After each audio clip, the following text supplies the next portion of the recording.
হাসপাতালে এক গর্ভবতী দম্পতি তাদের মেডিকেল চেকআপ করাতে এসেছে। বাইরে বাচ্চার বাবা মা অধীর আগ্রহে অপেক্ষা করছে, কিন্তু কেবিনের ভেতরে নার্সের হাতে সেই অনাগত বাচ্চার এমন একটি রিপোর্ট যা নার্সকে অনেক বেশি হতবাক করে তুলছে। হঠাৎ করেই যেন আনন্দঘন একটা মুহূর্তে কালো মেঘের মতো ছেয়ে গেল। চারদিকে থমথমে একটা পরিবেশ, প্রতিটি নার্সের কপালেই চিন্তার ভাঁজ। ডাক্তার যখন সেই রিপোর্টটি নার্সের হাত থেকে নিয়ে নিজে দেখে, তখন তার মাথায় যেন আকাশ ভেঙে পড়ে। তার সারা জীবনের ডাক্তারির ক্যারিয়ারে এমন অদ্ভুত এবং ভয়ঙ্কর রিপোর্ট আগে কখনো সে দেখেনি। হাজার হাজার রোগী দেখলেও এই অনাগত ছোট্ট বাচ্চার রিপোর্ট দেখে একদমই আকাশ থেকে পড়ে সে। ডাক্তার নিজেকে বিশ্বাস করাতে পারে না আসলে এমন কিছু হতেও পারে। এতক্ষণে সেই দম্পতির মনে একটা কৌতূহল সৃষ্টি হয়ে গেছে যে কি ছিল ওই রিপোর্টে। তবে জানিয়ে রাখি, রিপোর্টে এমন কিছু ছিল যা শুনে আপনি তাজ্জব হয়ে যাবেন। এই দম্পতির অনাগত বাচ্চাটির মস্তিষ্কই ছিল না।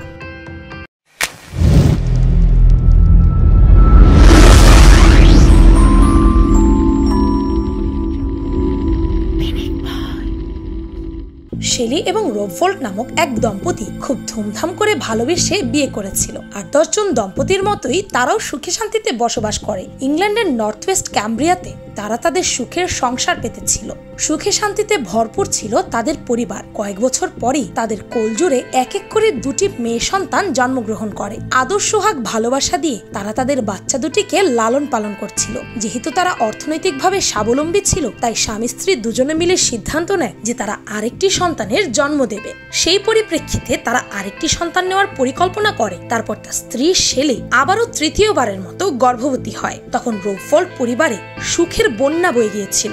বাবা মায়ের মনে অনেক বেশি আনন্দ, তাদের পরিবারে আসবে নতুন এক সদস্য। তবে মনে মনে ওই দম্পতি আশা করত তাদের যেন এবার একটি পুত্র সন্তান হয়। সেজন্য নিয়মিত ওই দম্পতি একজন গাইনোকোলজিস্টের আন্ডারে চেকআপ করাতেও যেত। মায়ের এবং অনাগত সন্তানের স্বাস্থ্যগত অবস্থা অবগত হওয়ার জন্য তারা নিয়মিত ডাক্তারের কাছে যাওয়া আসা করত। ডাক্তাররা যখন আল্ট্রাসোনোগ্রাম করে, তখন দুটি জিনিস ধরা পড়ে। তারা দেখতে পেল যে শেলির গর্ভে একটি ছেলে সন্তান রয়েছে। যখন এই সংবাদ ওই দম্পতিকে জানানো হয়, তখন তাদের যেন খুশির ঠিকানাই থাকে না। কিন্তু কিছুক্ষণ পরে যখন ডাক্তার বলল যে আপনাদের যে অনাগত সন্তান রয়েছে তার মস্তিষ্কের বেশিরভাগ অংশটুকু তৈরিই হয়নি, অর্থাৎ সোজা বাংলায় বলতে গেলে যখন গর্ভে কোনো সন্তান থাকে, সেই সন্তানটির মস্তিষ্ক এবং হাত পা খুব ভালোভাবেই বৃদ্ধি পায়। কিন্তু শেলির গর্ভে যে সন্তান ছিল তার মস্তিষ্ক একদমই সাধারণ মানুষের মতো ছিল না। ইনফ্যাক্ট তার মস্তিষ্কই ছিল না। এই সংবাদ শুনে মুহূর্তের মধ্যে তাদের জীবনে যেন ঝড় বয়ে গেল। কেননা যে কোনো বাবা মাই এমন ধরনের খবর শুনলে নিজেদেরকে ঠিক রাখতে পারবে না। মুহূর্তের মধ্যেই ওই পরিবারের স্বপ্ন যেন কাচের মতো ভেঙে টুকরো টুকরো হয়ে যায়। কেননা সবাই চিন্তায় পড়ে যায় যে এই বাচ্চা যদি জন্মগ্রহণ করে তারপরের মানসিক অবস্থাটা কেমন হবে। কারণ আমাদের ভালো মন্দ এগুলোর বিচার করার ক্ষমতা আমাদের ব্রেনের ফাংশনের মাধ্যমে হয়ে থাকে। যেই বাচ্চার মস্তিষ্কই নেই, সেই বাচ্চা কিভাবে বড় হবে? ডাক্তার তাদেরকে বুঝিয়ে বলে যে আপনাদের অনাগত সন্তানের মাথায় ব্রেন নেই বললেই চলে, মাত্র 2% আছে।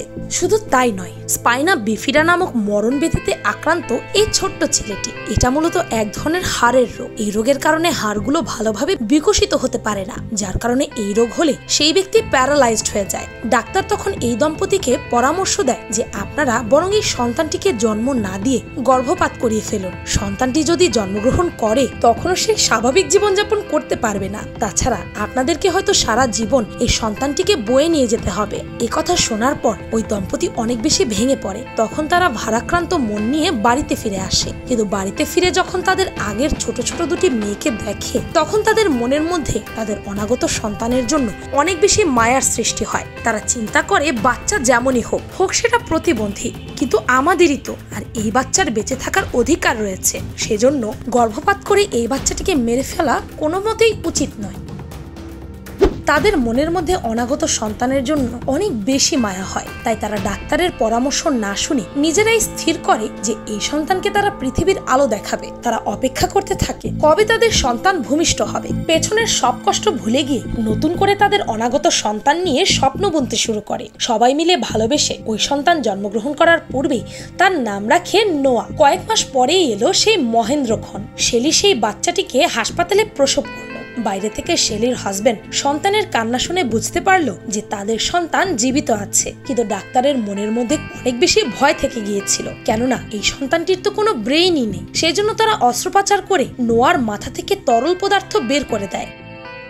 এরপর নোয়ার বাবা মার অপেক্ষার ক্ষণ শুরু হয়, কবে তাদের সন্তান বড় হবে। তারা ধরেই নিয়েছিল তাদের ছেলে কখনোই হয়তো সুস্থ স্বাভাবিক হবে না। নোয়া জন্ম থেকেই অনেক বেশি অসুস্থ ছিল, আর ওকে বাঁচানো প্রায় অসম্ভবের কাছাকাছি ছিল, তবে কোনো মতে সে বেঁচে ছিল। নোয়ার বাবা মা এই ভেবেই খুশি ছিল যে তাদের সন্তান পৃথিবীর আলো দেখেছে। বাবা মায়ের মন বুঝতেই তো পারছেন, সন্তান যেমনই হোক কখনোই তাকে ফেলে দিতে চায় না।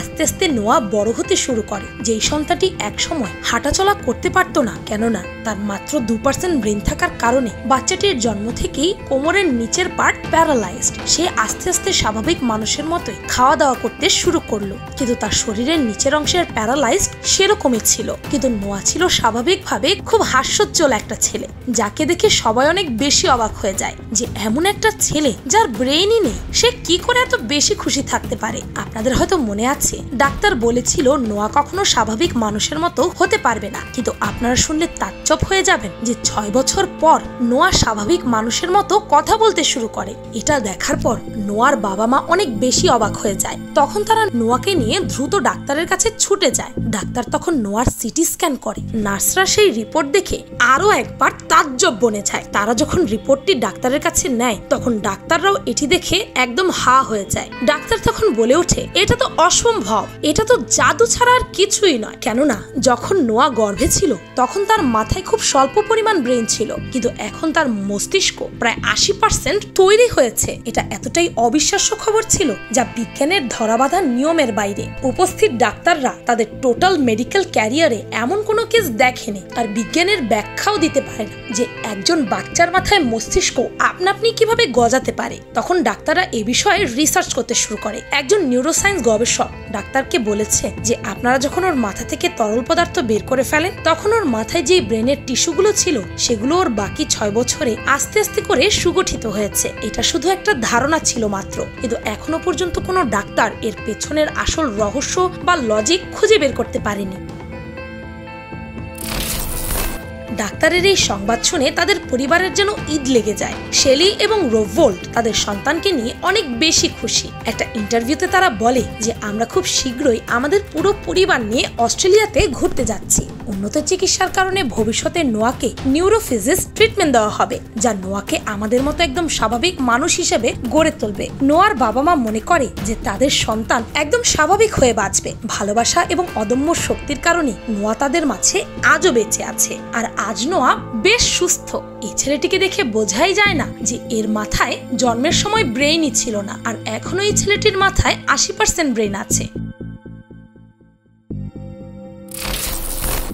এখান থেকে আমরা কিন্তু একটা জিনিস শিখতে পারি, মানুষ পারে না এমন কোনো কাজ আসলে পৃথিবীতে নেই। কোনো মানুষকে সারিয়ে তুলতে চাইলে ভালোবাসার চেয়ে কোনো বড় মেডিসিন নেই। মানুষের অদম্য ইচ্ছা শক্তি কেবল তাকে আরো অনেক কিছু দিতে পারে। তাই আমাদের কখনোই উচিত নয় কোনো খারাপ সিচুয়েশনে হাল ছেড়ে দেওয়া, বরং আমাদের উচিত শেষ পর্যন্ত লড়ে যাওয়া। বলা তো যায় না জীবন কখন কাকে কি উপহার দেয়, আর আমাদের ভবিষ্যৎ কার জন্য কি মিরাকেল অপেক্ষা করছে তাও কেউ জানে না। ভিডিওটি ভালো লাগলে আপনার ফ্রেন্ডস এন্ড ফ্যামিলির সাথে শেয়ার করতে পারেন, আর পিনিক পাই চ্যানেলটিকে সাবস্ক্রাইব করে বেল আইকনে অল নোটিফিকেশনস অন করতে ভুলবেন না যেন। শুধুমাত্র এভাবে পিনিক পাইয়ের প্রতিটি ভিডিওর নোটিফিকেশন আপনার কাছে পৌঁছে যাবে। আমি ফাল্গুনি, আজকের মতো পর্যন্তই। দেখা হচ্ছে পরের ভিডিওতে।